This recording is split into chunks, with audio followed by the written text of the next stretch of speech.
Somewhere in the highlands of Guatemala, there's a very specific kind of silence parents listen for at night. Not silence from danger. Silence from a guitar that stopped playing outside their daughter's window. They call him El Sombrerón, the big hat man.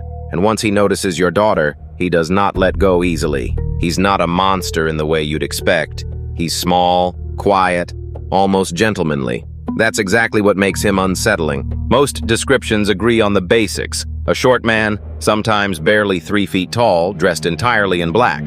His hat is enormous, wider than his shoulders, and somehow never seems to blow off no matter how hard the wind gets. His boots are silver-buckled and polished, and when he walks, witnesses say you hear the jingle before you see him. Some versions describe him as strikingly handsome underneath that hat brim. Others say his face is barely human at all. He always carries a guitar, and he always knows exactly which house to stand outside of, because El Sombrerón has one very specific type of target.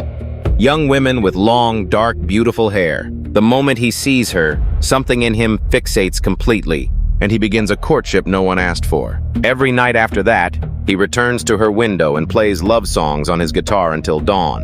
It sounds almost sweet until you learn what the songs are slowly doing to her. Villagers say the songs carry an enchantment, one that settles into her mind whether she wants it to or not. Within days, she stops eating properly. Within weeks, she can barely sleep, exhausted by dreams she can't quite remember. Her family watches her fade, and the worst part is she can't explain why. She just knows she has to hear that guitar again. And then there's the hair. Her long, dark hair, once her pride, begins falling out in soft, eerie clumps.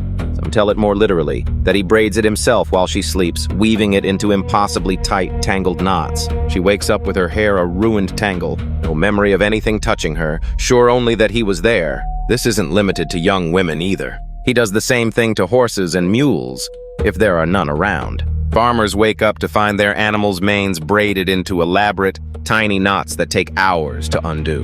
It's treated as a warning sign in itself. If your horses show up braided, El Sombrerón has been in the area. To really understand where this legend comes from, you have to go back to colonial-era Guatemala. Guatemala's folklore blends Spanish Catholic ideas with much older Maya beliefs about spirits who roam the night. Many historians trace El Sombrerón partly to tzitzimitl-like night spirits, and partly to Spanish stories of dangerous wandering suitors. Over centuries, those threads braided together, much like the hair in the story itself, into one specific character. By the 1800s, the story had solidified into roughly the version still told across Guatemala today. In the most common origin tale, El Sombrerón wasn't always a spirit. He was once a mule driver, a muleteer. He fell obsessively in love with a beautiful young woman named Susana, known for her long, striking black hair. She wanted nothing to do with him, and her family made that rejection very clear, publicly and firmly. Humiliated and consumed by obsession, the muleteer made some kind of pact, though the details vary telling to telling. What's consistent is the outcome. He was transformed into something no longer entirely human, doomed to chase that same kind of beauty forever. Not her specifically anymore. Any young woman with hair like Susana's would do, forever, endlessly. That detail matters, because it reframes the whole story as something darker than a simple ghost tale. It's not really about a monster falling in love. It's about obsession that refuses to accept no for an answer. For generations, families in the Guatemalan highlands have taken very specific, very seriously enforced precautions. The most common one? If your daughter has long, dark hair, you cut it short the moment you suspect he's noticed her. It sounds extreme, but families genuinely believed it was the only reliable way to break his interest.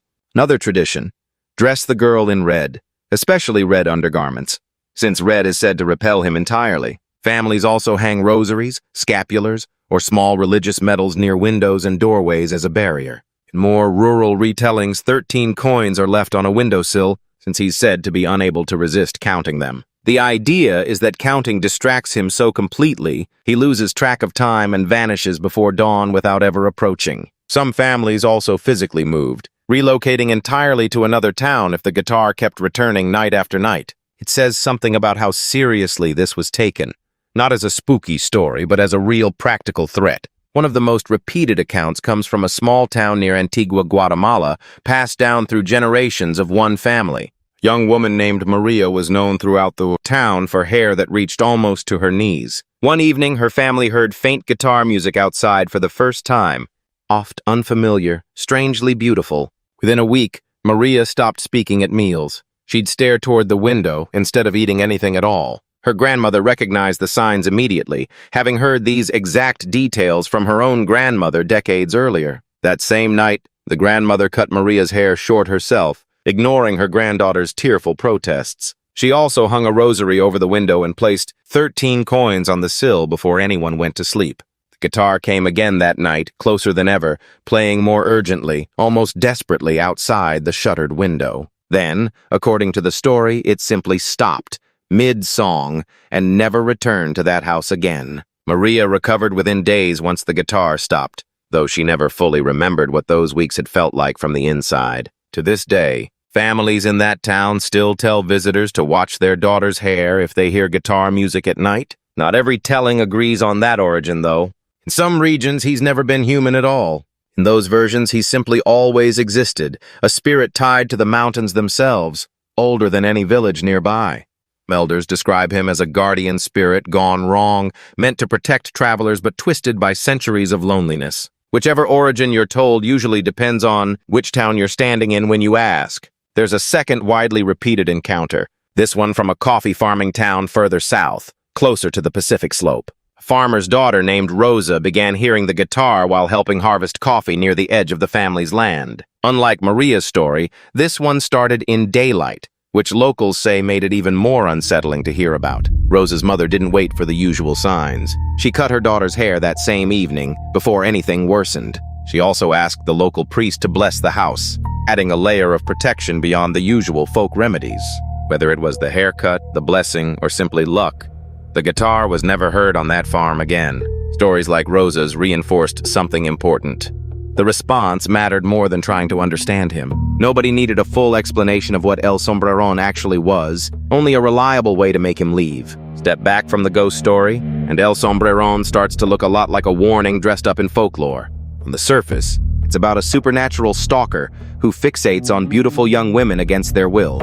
Underneath that, many folklorists read it as a very old warning about unwanted, obsessive male attention. The precautions families take, cutting hair, dressing in red, hiding indoors, mirror real advice given to young women for generations. In that reading, El Sombrerón isn't really about the supernatural at all. He's obsession itself, given a hat and a guitar. Similar figures show up in folklore worldwide.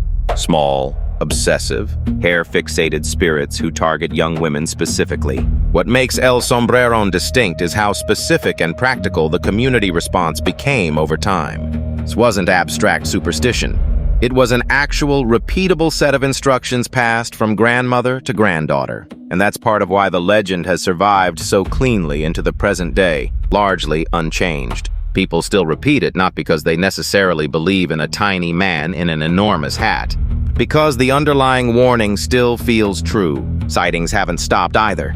They've just adapted to a more modern setting. There are recent accounts from towns near Lake Atitlán of guitar music drifting from empty alleys late at night. Always the same details. A short figure in an oversized black hat, always gone the instant anyone looks directly at him. One frequently shared account describes a tour guide walking home late through Antigua's cobblestone streets, alone after a long shift. He said he heard guitar chords drifting from an alley that, when he checked, was completely empty. As he kept walking, the music seemed to follow him, always staying just around the next corner, never catching up. He didn't run. He just walked faster and made sure, without really thinking about it, to keep his hat pulled low. Whether or not you believe any of it, that instinct, to hide, to cover up, to not be seen too clearly, is the whole point of the story. What's interesting is that even people who insist they don't believe any of it still quietly follow the old rules anyway. Ask them why, and most shrug. It's just what you do, they'll say. The same way you don't walk under a ladder even if you laugh at the idea. Round Lake Atitlán, some grandmothers still teach the coin ritual to curious visitors, half as folklore, half as genuine caution. They'll tell you it costs nothing to leave 13 coins out, and everything to regret not doing it if the guitar ever comes. Local guides in Antigua have their own quieter version of the warning, usually shared only after visitors ask directly. They'll point out which alleys to avoid walking through alone after dark, without ever fully explaining why, just that it's better not to. Psychologists who study folklore point out something else worth noticing. These warnings almost always target the same group, young unmarried women. That pattern repeats across cultures and centuries, long before anyone had the language to talk about controlling behavior through fear. Whether El Sombrerón began as a real threat, a cautionary metaphor, or some blend of both, the effect on daily life was identical either way. Daughters were kept closer to home. Hair was cut shorter than fashion alone would ever explain. Windows were watched a little more carefully. And whatever you think is really happening in these stories, that pattern of protection has clearly outlived every retelling of it. It's still being passed down today, not as ancient history, but as something a grandmother tells a granddaughter like it happened last year, which might be the most unsettling part of all. Not the hat, not the guitar, but how recent and alive the fear still feels. So if you're ever walking a quiet street in the Guatemalan highlands, and you hear a guitar drifting from somewhere you can't quite place, don't follow the sound to find out where it's coming from. And maybe, just maybe, keep your hair a little shorter than you'd like.